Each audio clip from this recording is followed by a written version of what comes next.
আমার হাতটা দেখো। বয়স কত?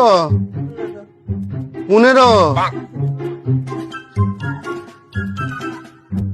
সাইডে গিয়ে বসো, সাইডে গিয়ে বসো, সাইডে। আসো, তাড়াতাড়ি আসো, বাবার ধ্যান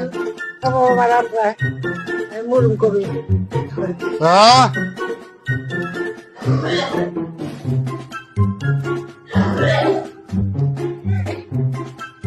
তোর তো হাতে কিছু দেখছি না রে, তোর সব তো কপালে লেখা রে।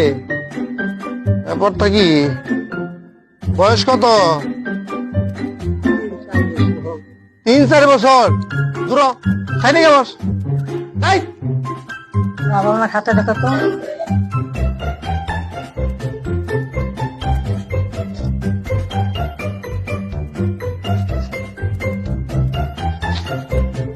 বয়স কত? 12 পড়েছে বাবা। 12 থেকে 13। লাইনে দাঁড়া, লাইনে দাঁড়া। সব সিটিং বাজে জ্বলাইছে, ওদের আর বয়স আর বাড়ে না। আচ্ছা বাবা, তুমি তো অনেকদিন থেকে ধ্যান করছো, তোমার বয়স কত? হ্যাঁ, তোমার ওদের বয়স যদি 12-13, 2-3 হতে পারে। আমি তো এখনো মায়ের গর্ভে আছি রে, এখন আমি জন্মই হইনি। এটার থেকেই ধ্যান করছি। ও